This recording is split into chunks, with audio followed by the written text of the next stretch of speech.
guys, another analysis today. Hopefully y'all ready to learn. Make sure you guys subscribe to the YouTube channel before we get started today. Boom, here we go. Now, today we talking about Perpetual Check. Perpetual Check. Now, this is a very cool game. I mean, this game was very accurate, to say the least. It was a wild game, by the way, too, as well. Some, like, weird looking opening. It gets very strange here as you see Peter Svidler versus Magnus Carlsen. This was back in 2018 in the Tata Steel.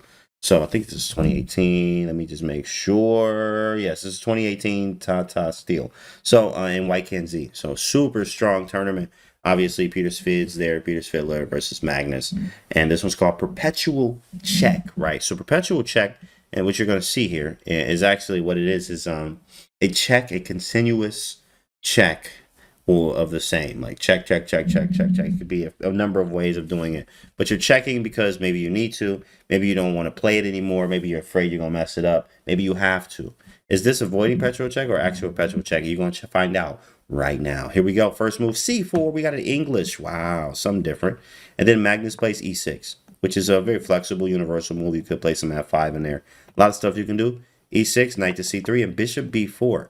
Which is sort of like some type of Trumpowski, weirdly enough, like because you would have D4, bishop G5, but now it's like C4, bishop B4 with the Trumpowski type look to it. And then you got this move right here, and then Queen B3. And after Queen B3, first off, that's strange. You thought that was strange. Watch this. He plays C5, defending. Y'all ready for this?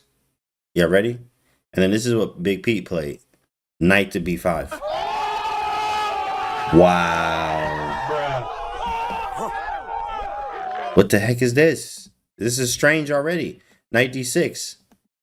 Because Queen G3 is coming. Queen G3 is super annoying. If you play D6, you already losing. You literally already like losing. Like, look at this. Tricks. Super tricks out the Opes, right? And of course, Magnus ain't falling for this. So what happens? He plays, y'all ready for this? Knight C6. Bro, what is this? Are you kidding me? So you're just going to let him check you on D6 like this because you Magnus Carlsen. So he did it. Knight D6. Right? King F8. And if I'm playing this position with the white pieces, I'm thinking to myself, Magnus, you about to catch this work. My guy, Big Mag, you about to catch this work. Okay, this is ridiculous. I have a knight on D6 in your position. But apparently the engine's like, oh, it's equal. What? Equal. Doesn't make any sense. But after King to F8, Knight F3, right, with the Knight G5 action. So he plays Queen E7. Get up out of there now. Get up out of here right now. You have to. So he trades. He gets rid of it. No, not so bad. And white still hasn't developed. This isn't the greatest. I mean, this isn't worse. It's not as bad as you think it is. Okay, rook takes C8. White goes E3 with some D4 intentions. Obviously, you can't because of the bishop. So after E5, which is annoying. It's a sweet move. Bishop D3 runs into immediate E4. So Queen C2, E4 anyway. Knight G1. Right. Why not A3? I mean, A3 could be played. I'm sure he probably ain't going to do it. What a crazy position, right? And you thought that was crazy. Watch. It ain't done yet. Looked like he just undeveloped. King on F8. Like, what is this? Right. Fish random. Exactly. Knight G1 and then Knight F6. It said, why not Knight D5 there? Knight D5. What? Knight D5 is right here. He said, wait, never mind. You know what? Here you go. Let me just give it to you here. I don't know what you're thinking about over there, but we're just going to give you one just in case to reset your thinking. I think A3 doesn't do much after Bishop A5. Oh, yeah. You could just back up. Well, that's kind of annoying. Knight F6. He plays Knight E2. Okay, he playing the X Games mode. Yeah, Knight E2, and then Bishop A5. Yeah, so he just, and then A3. But I guess, oh, wow, look at that. Look at that little, I mean, that would have ended the game on the spot. So A3 had to be played. Y'all ready for this move? H5 from Magnus. Stopping stuff from G4. Maybe putting the king this way as well. All right, that's crazy. That's crazy.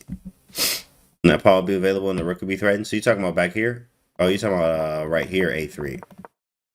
So instead of E5, or after E5, A3, Bishop A5, Queen takes B7, Rook B8, Queen A6. Yeah, this looks gross though. Like, look at this. Knight G1. I can't even move. I'm stuck in there. Yeah, so it just doesn't work. Because this is gross. I can't move anything. Queen's kind of stuck. You are up a pawn though, but you can't move nothing. Yeah, you can't move anything. Queen c2, knight e2, a3, h5, b3, rook d8, bishop b2. So we got the development going right, and then d5 happens from Magnus. I mean, this is getting scary because now, like after takes, rook takes d2. So you got a castle queen side, and then here we go, knight to g4. Oh my goodness! Now this is still equal, by the way. How? I have no idea how this is still equal, but it is. It is somehow equal. And also, yeah, right now, what do you actually do in this position, chat? What would you actually do right now? F2 is hanging. Do you just let Magnus Carlsen just take on F2 like this, or no? What do you do about this? We got knight to c3 from A1 Chemist. You can't even defend this pawn. You know that, right? Yeah, I can't defend it. So what you gonna do about it? I see a knight f4, pawn to f3, knight f3, knight f4 and d3.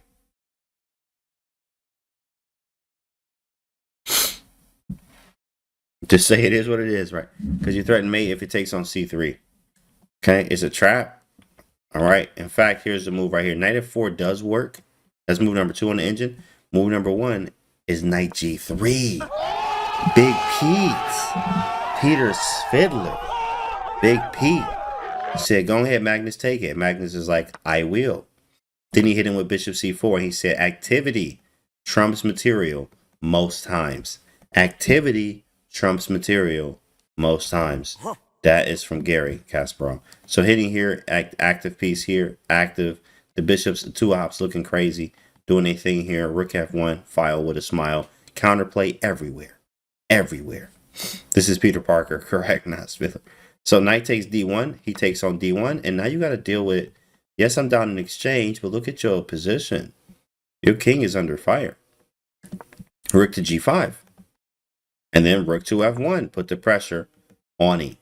Put the pressure on him. Knight to d8, because f6, you looking crazy out here. Then he brings the knight into f5. Attack the queen. Boom. Right. Attack the queen. Queen goes to d7. And now this one is a move that you may not think about doing. He says the rook is hanging. Where's the rook hanging at, Dr. Giuliano? Where? White's position has open lines. That's the subway, yeah. Yes. Where, Dr. Giuliano? He said the rook was hanging. Yeah, here. Knight, bishop c4. You get one, I get one. And if I take here, the knight takes b2. So he didn't want that. He didn't want that. Talking about this, right? Yeah, because nowhere else the rook's hanging. Yeah, there's no rook hanging anywhere else. Takes, castles. We have a rook for a better position. Yeah, correct. Here, right. Knight takes d1. We could take this back, which I like because we have the 2 bishops pointing. You have more practical chances. You could take this, but now that gets rid of one of the pieces I wanted. And like, I mean, this is probably still fine. But I'm more of a fan of what Peter did here. Is keeping the bishops. Right. It's a very strong, even though I'm down in exchange, I have a lot of pressure on his position. Knight f5 hitting the queen. Queen goes to d7. All right, now chat, it's on you. Is white to move here? And you're playing Magnus. He's hitting your knight right here. You got these bishops. Stuff is going on. What do you do about it? What do you do about it? 2 bishops equal 1 queen. Sometimes. It depends. It depends. If you got a king and 2 bishops versus a king and a queen, I might take them bishops. But it depends. It's very difficult. Yeah, it's like, it really depends on the position. Knight g7. Knight takes pawn on g7. Bishop takes f7. Knight to d6.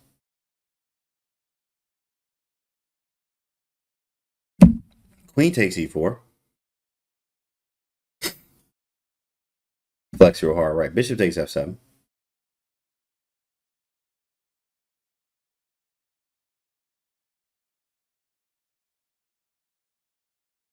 Bishop G7. All right, here it is, chat. Here it is. In fact, the move here is queen takes E4. Shout out to you, D-Bar Music. Thanks for the follow. Queen takes E4. Wow. Because he said, go ahead, take these. Go ahead, take on D2. Go ahead, take on D2. I don't care about none of that. King B1 and you're done, basically. Man, Queen E7 is a threat. This is still a threat. Your knight's on D8. Are you looking crazy right now? You're looking absolutely gross. There you go, ice cream. Yeah, you got it. Queen takes E4, rook to G4, hitting the queen. Hitting the queen. And right here, guys, this right here is the hard part. But this is today's lesson, all right here. Believe it or not, it's all zeros. Everything right here is zeros. I mean, this is why I'll say this is a super accurate game, because this is crazy. And here, I mean, he maybe, if it depends on who you're playing, I probably wouldn't have bailed out and went here. Now, this was Tata Steel, which this is over the board slow chess. So maybe he did look for advantages here. 100%. And you playing Magnus, you know what? If I find a Perpetual, that's a win. I'm good. Like, I find a Perpetual against Magnus. That's a straight up win. So, you know, I would, I'm like, shoot, let's find it. In fact, there is one here in a way, but it starts with a sequence here. A sequence of moves. And it starts in where? White to move, chat. What do you do? Which is what Jan said, right?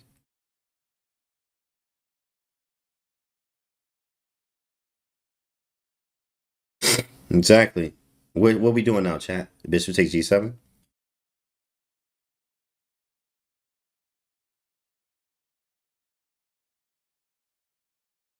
No feelings at all. Rook takes G4, yeah.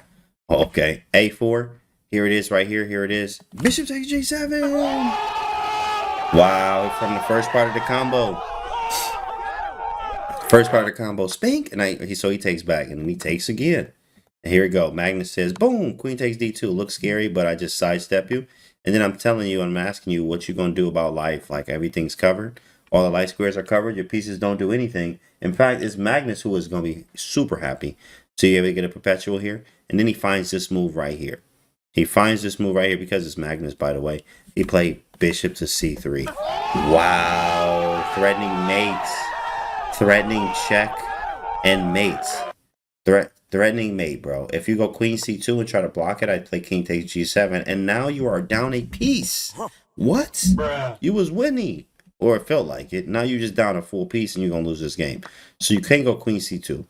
So if you can't block this way, well, you got to figure this out, chat. It's on you. Is there a Perpetual? Can you figure this out? Can you figure this out? Zerjosh says F7. Maybe it's not a Perpetual. Maybe I just tricked all y'all. Who knows? White to move. What do you do? Rook takes F7, 96. Rook takes F7, Queen E8, King G7. Rook takes F7, then Knight F6.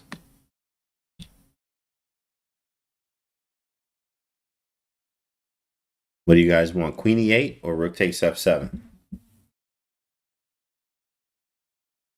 Queen E8 or Rook takes F7? Which one are you going to do? I see 2 for Queen E8. And he says they both work. Queen E8 again.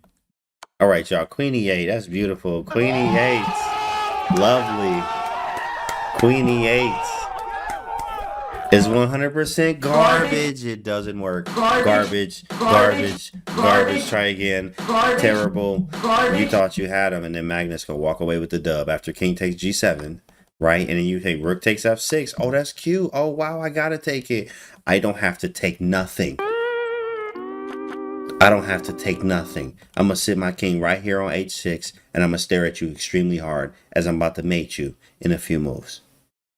I'm about to mate you. You ain't got nothing. Rook F6, I take. Bishop's defending the rook. Queen check, that doesn't work. Nothing works. You don't have a check. You can't buy a check here. And you thought that this was a Perpetual. So in fact, move order does matter. So Rook takes F7 is first. That is why Rook takes F7 works. Crazy. Move orders are something serious. Move orders are something serious. Rook takes f7. Now it works because now I can come back with check this way. And now what's the perpetual? Can anyone find it? Because he has to take Androso. Correct. Because he has to take it. Now, where is the perpetual check? Are you able to find it? Are you able to find it? Freezing Tiger says queen f4. F4 and f7. Chess player says f4. We have e6. In fact, you guys are right. E6 and f4 both work. I wouldn't play around with e6. I would just go f4 like Peter Svidler did. King g6, f7, and he just went back and forth and got a perpetual. And then, you know, he flexed real hard off the table. Like, you know, let's go. Give me that. That's a dub, even though it was a draw because it's Magnus. You always, it's like an extraness when you win, when you get a draw against Magnus. But here, this was a draw, and that was it. And this is perpetual check. Hopefully you guys can learn from it. In the situations when it may be murky, you don't know what to do, you're playing somebody stronger, you see a perpetual check, you can take it. You go for it in these type of situations like this, finding them sacrificial ways, making sure the move order is correct and stuff like that. Hopefully y'all enjoyed the video. See y'all on the next one.